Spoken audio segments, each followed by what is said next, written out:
que está sentado. A gente precisa voltar sempre para Ele. No trono. E ao Cordeiro.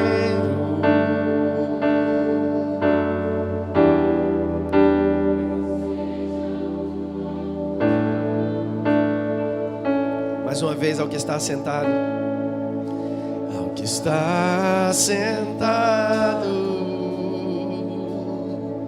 Se você puder cantar com seus olhos fechados. No trono. Tente vê-lo, tente imaginá-lo nessa cena, sentado no trono e reinando e governando todas as coisas. Oh. Seja o louvor a Ele toda a honra. Declare isso. Seja a honra. Oh! Oh! Seja a glória. Aleluia! Para ti, Senhor. Seja o domínio. Declare pelos séculos dos séculos. Mais uma vez a Ele toda a honra. Oh.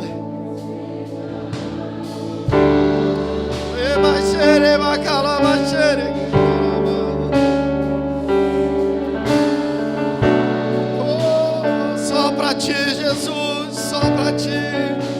Seja o domínio.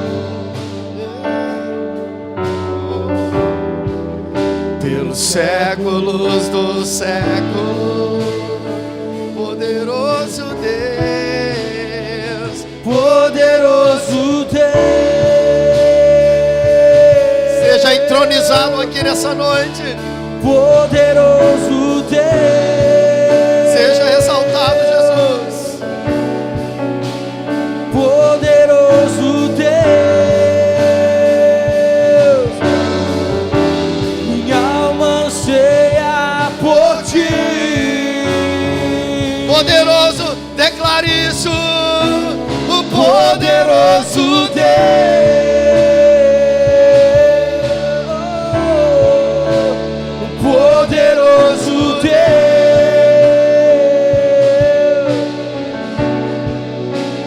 Poderoso Deus.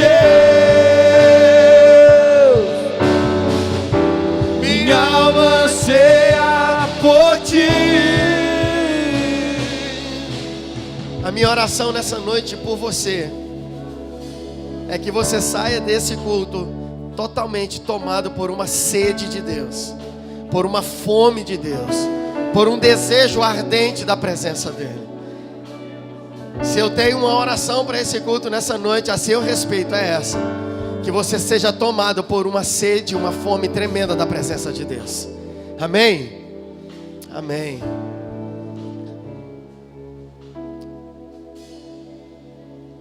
Queridos, Deus tem falado muito comigo a respeito desse tempo que a gente está vivendo.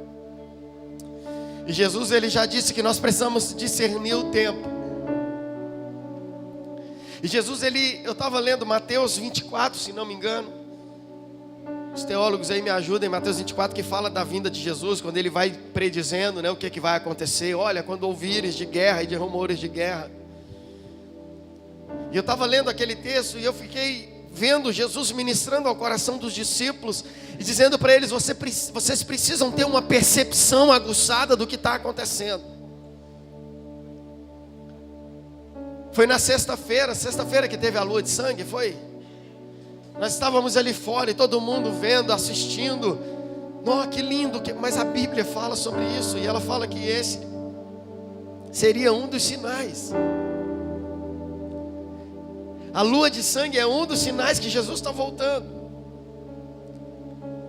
Querido, e a gente não pode parar de pensar nisso. Nós não podemos parar de lembrar que Ele está voltando.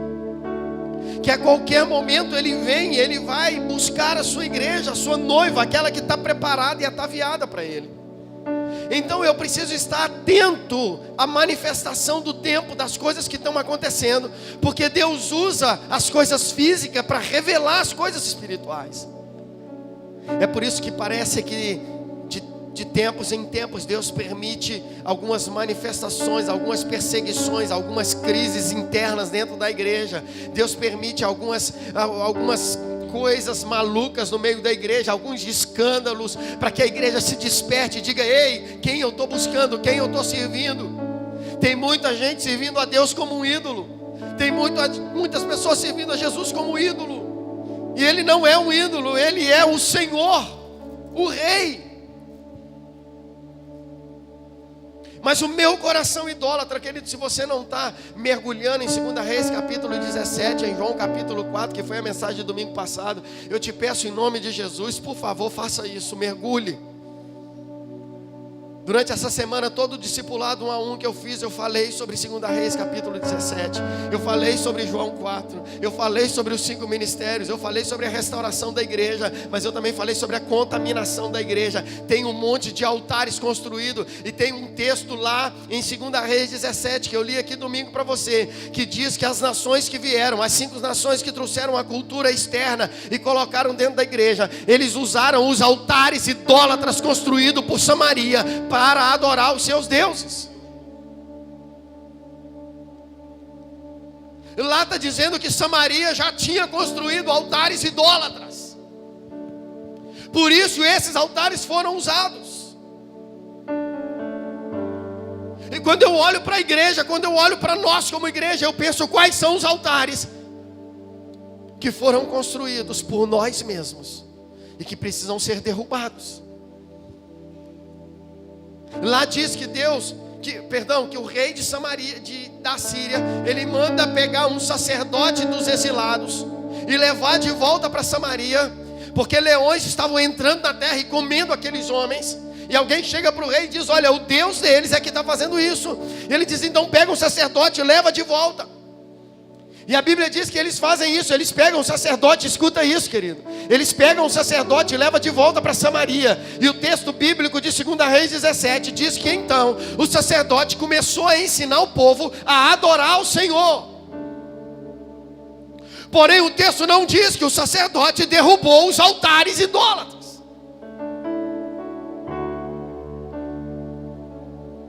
E a Bíblia diz então que aquela nação que estava se formando com culturas contaminadas, elas começaram a adorar ao Senhor, mas também continuaram adorando os seus deuses.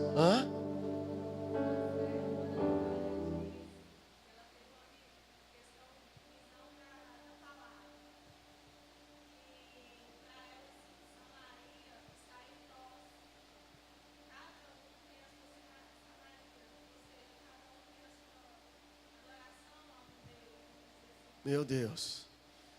É porque Samaria é uma figura da igreja, e nós somos a igreja. E a Camila está falando que na célula de quarta-feira lá com a Natália, ela falou sobre isso, que cada um de nós temos uma Samaria. Eu digo mais, Natália, cada um de nós somos uma Samaria.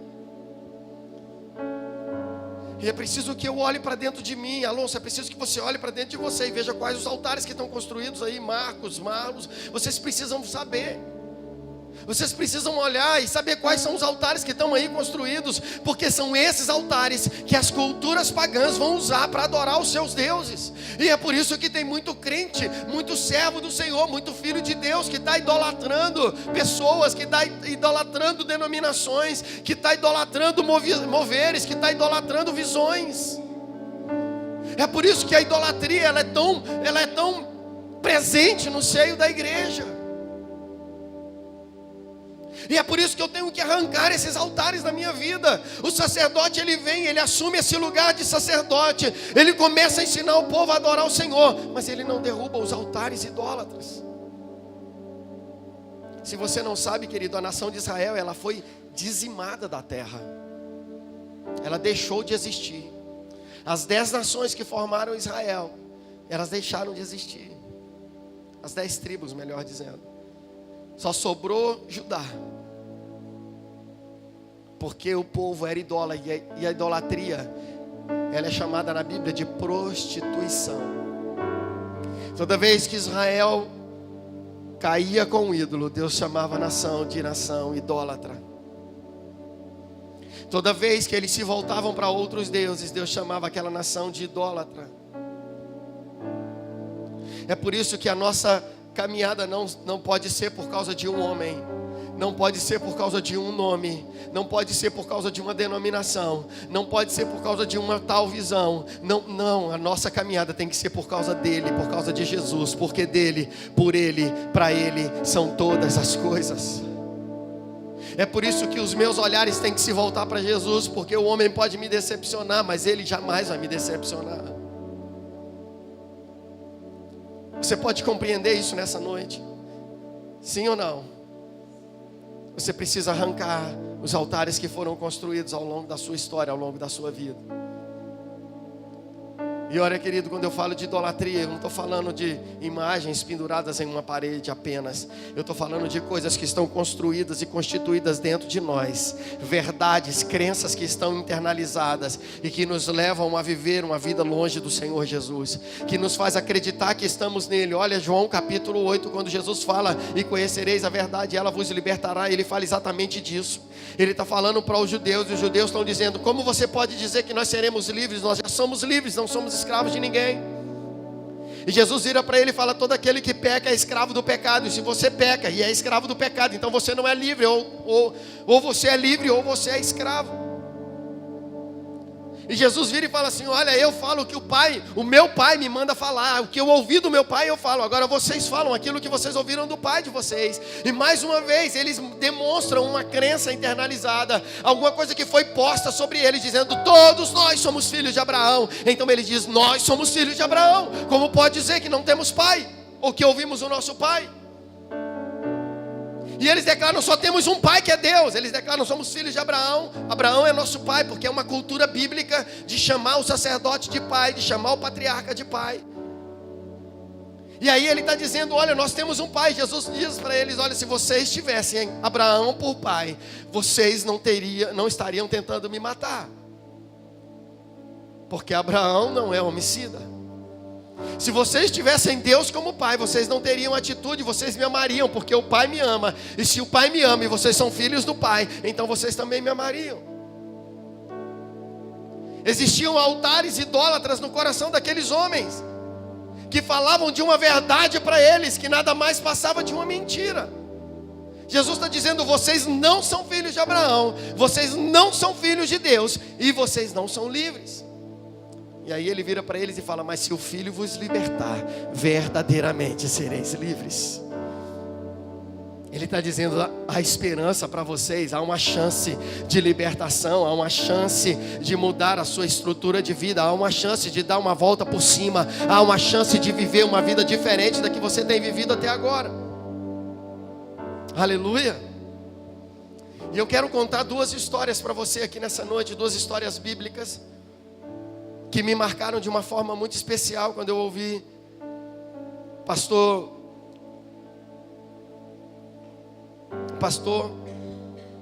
como é o nome dele? Nilson Júnior pregando. E eu fui marcado por essa palavra dentro de várias coisas que ele pregou sobre nós no dia do café de pastores, mas ele falou sobre dois momentos específicos na Bíblia. E eu quero compartilhar esses dois momentos com você. E eu quero que você entenda o que a Bíblia está querendo nos contar com esses momentos históricos. O que Deus está querendo me ensinar e te ensinar com essa palavra. Abra sua Bíblia em Marcos capítulo 16, versículos de 1 a 6. Eu quero ler com você.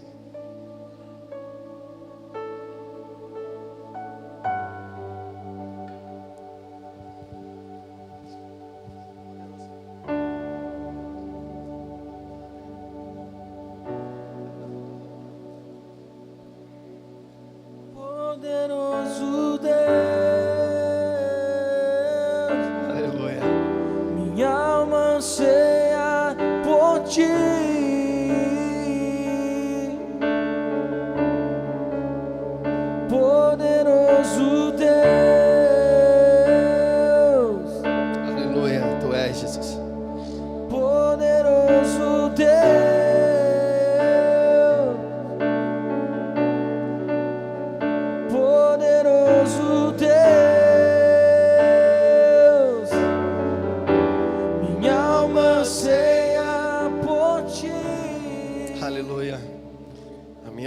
que a sua alma saia daqui ansiando por mais de Deus.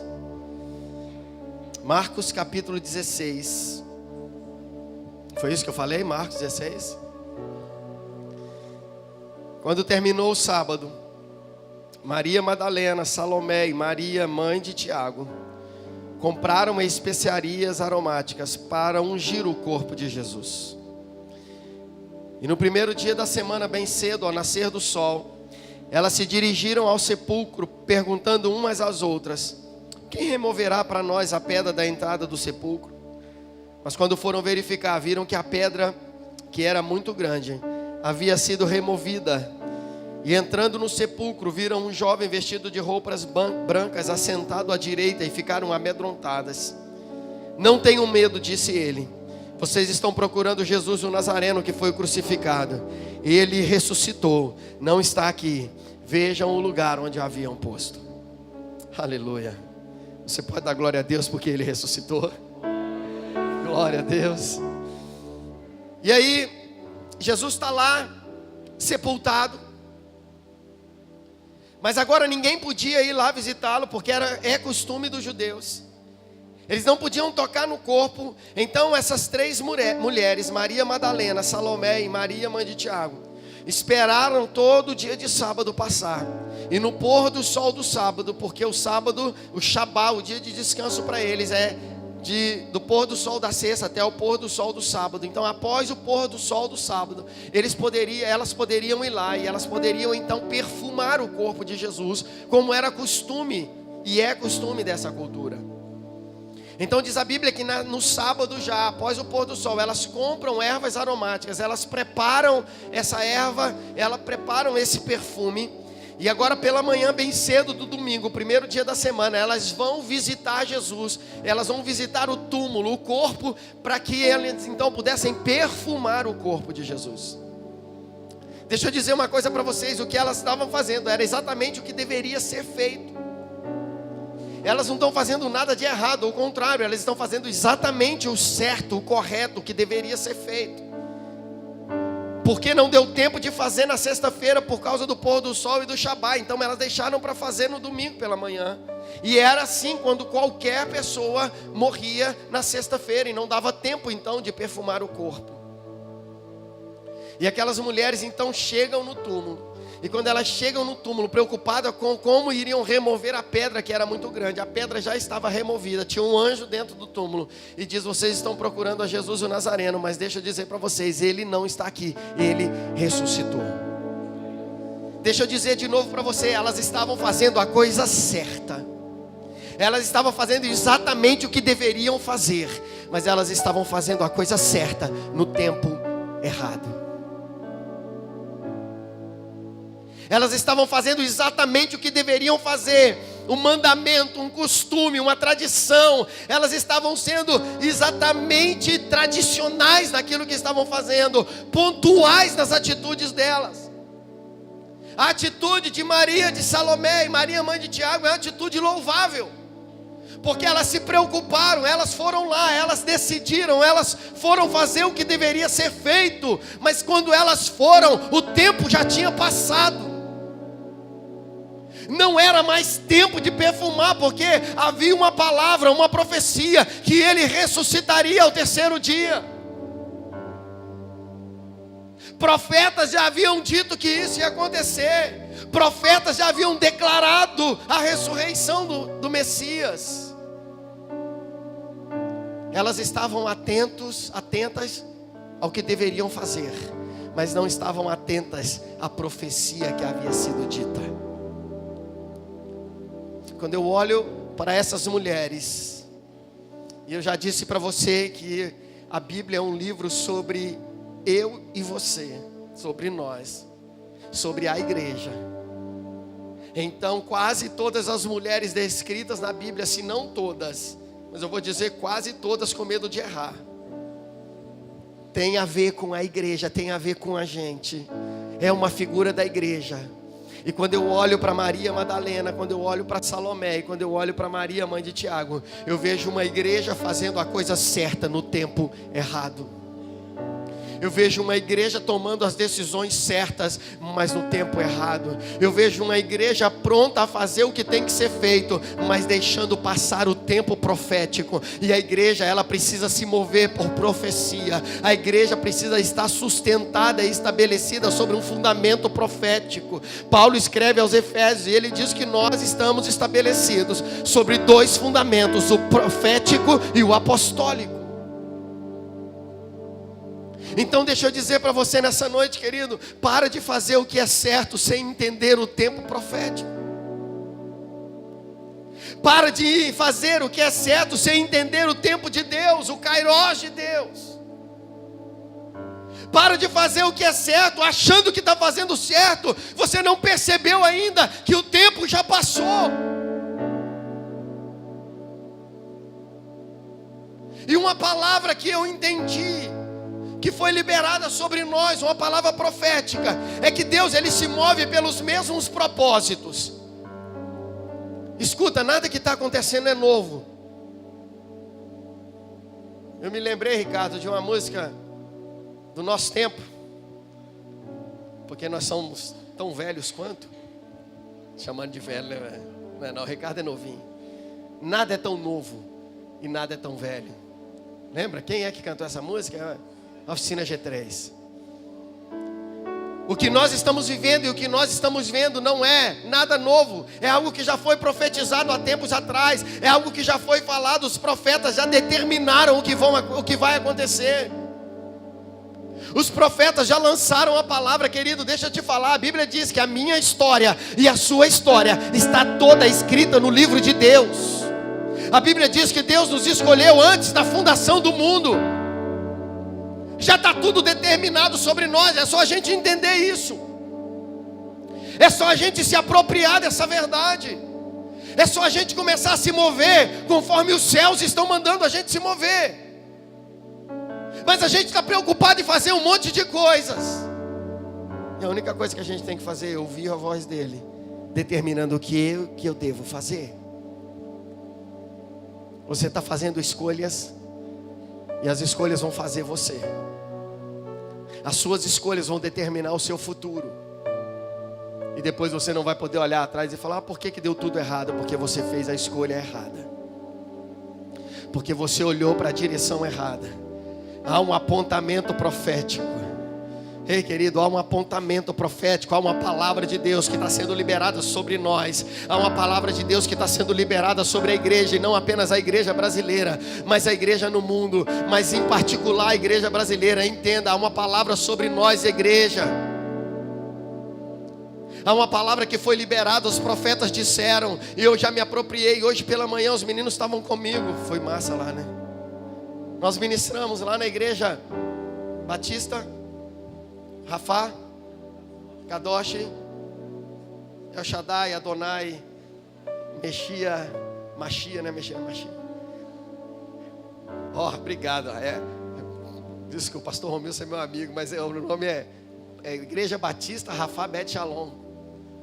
Falou lá do pastor Gilmar, ficou elogiando o Gilmar lá, puxando o saco, Gilmar.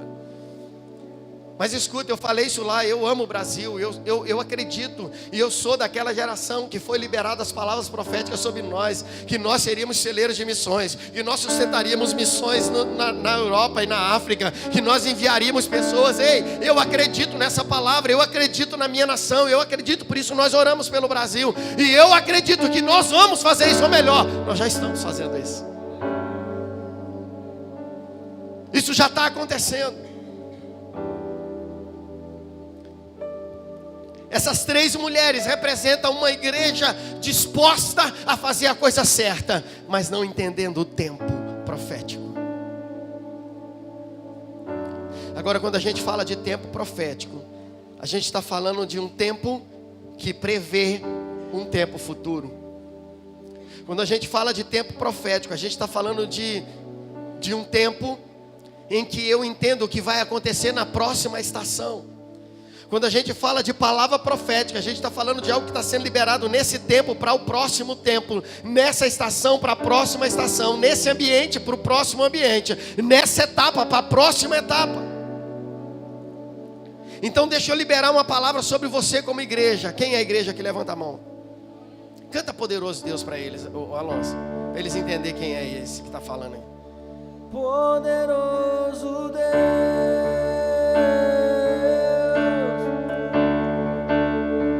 poderoso Deus,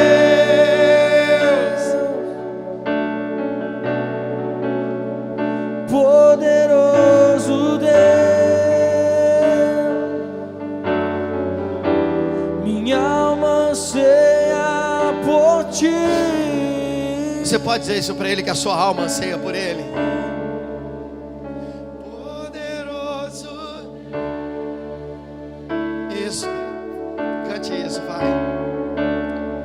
Poderoso.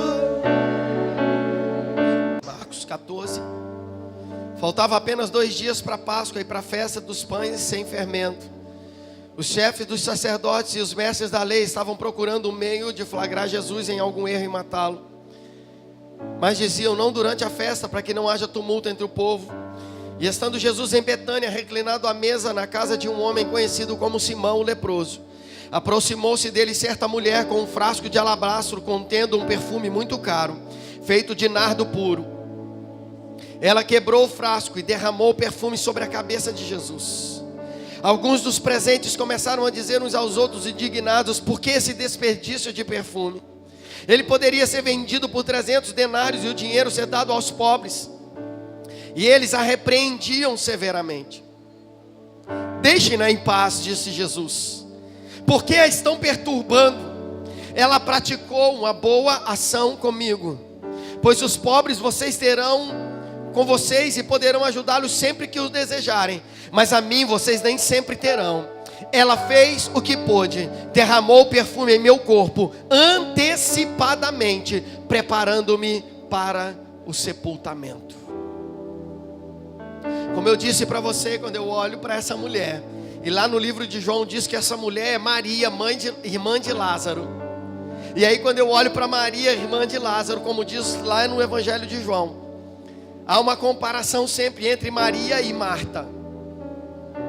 E se tem um negócio que me marca, é quando Lázaro, quando eles mandam mensagem para Jesus dizendo: vem, porque o nosso irmão vai morrer, está muito doente. E quando Jesus chega perto de Betânia, já havia morrido Lázaro, 4 dias.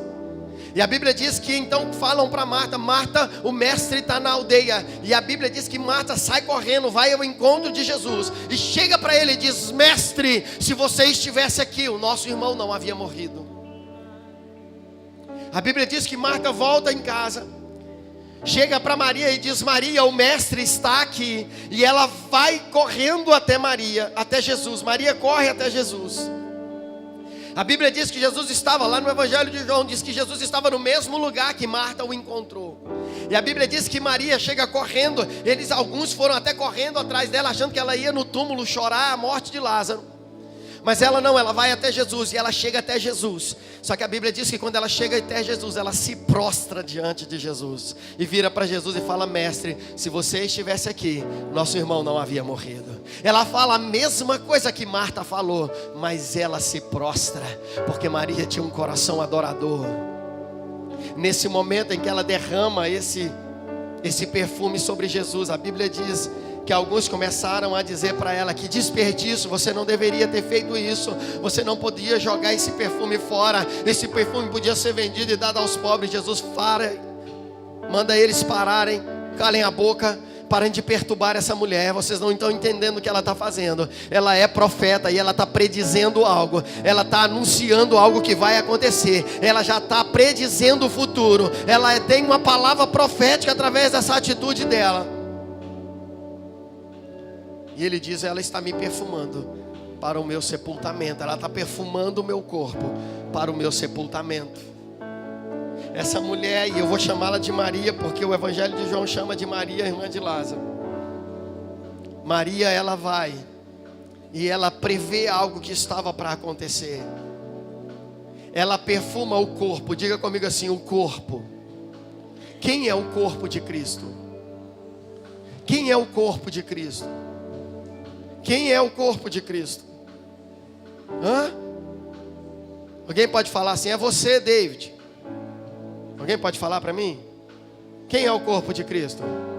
Sou eu. Eu sou o corpo de Cristo. É você. Você é o corpo.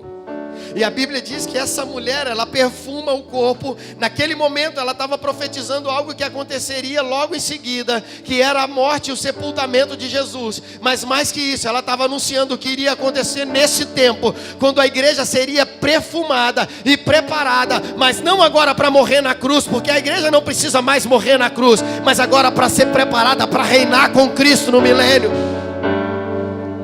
Essa mulher, ela estava profetizando algo que viria a acontecer. Ela estava anunciando, ela estava dizendo: olha, eu estou antecipando aquilo que precisa acontecer. É por isso que eu disse para você que a igreja, ela tem que andar um passo à frente. A igreja, ela tem que estar atenta à voz profética. Ela tem que saber o que vai acontecer logo em seguida, para ela estar preparada para o que vai acontecer. Sabe qual é o problema da igreja de hoje? A igreja quer o agora. Ela quer os eventos de agora. Ela quer o show de agora. Ela quer a profecia de agora. Ela quer o mover de agora. Mas deixa eu dizer uma coisa para você. Eu sou profeta na sua vida, e eu quero profetizar sobre você que eu estou te preparando para aquilo que vai acontecer sobre a igreja. A igreja está sendo preparada para reinar com Cristo.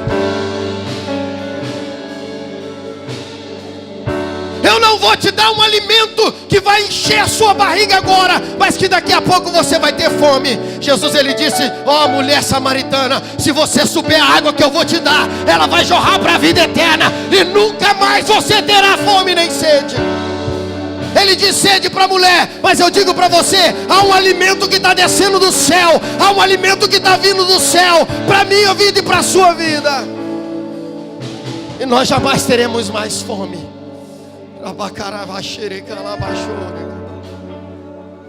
A igreja, ela precisa ter uma voz profética, uma visão profética, um olhar profético. Querido, eu quero que você se levante nessa noite como profeta, estabelecido sobre um fundamento profético, e entenda que está na hora de você ver o que Deus vai fazer daqui a pouco.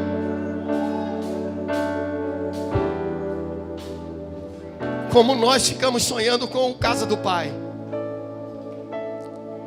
Alguém disse para mim: pastor, vai chegando na casa do Pai, a gente já começa a sentir o clima lá da chácara.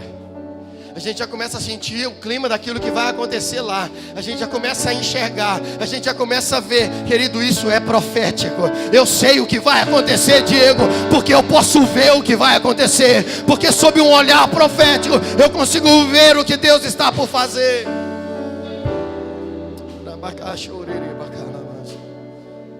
Você crê nisso? Você crê nisso? Coloque-se de pé no seu lugar.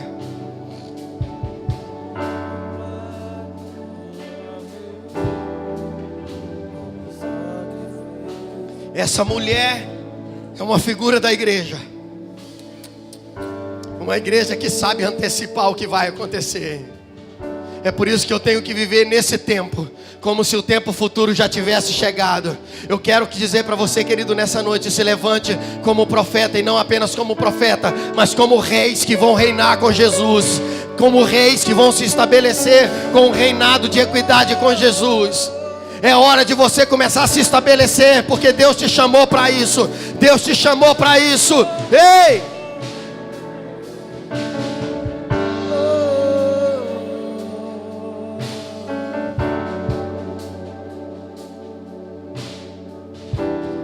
Eu quero profetizar sobre você nessa noite. Eu quero antecipar alguns minutos do que vai acontecer daqui a pouco. Deus vai nos encher de graça nesse lugar. Deus vai derramar uma unção poderosa sobre as nossas vidas. Deus vai reacender a chama que está apagada em alguns corações aqui. Deus vai estabelecer princípios que foram perdidos, valores que foram deixados para trás, amores que foram deixados para trás, paixão que foi esquecida. Ei! Deus vai reacender algo aí dentro de você nessa noite, querido, porque há uma chama profética ardendo aqui nesse lugar nessa noite. Há um mover profético ardendo sobre esse lugar nessa noite. Oh! Ah! Rabaxere calabarabachou. A sua vida vai ser mudada a partir do momento em que essa chama te tomar, que esse fogo te tomar. Ei! Se ofereça como oferta, se ofereça como sacrifício, se entregue como sacrifício.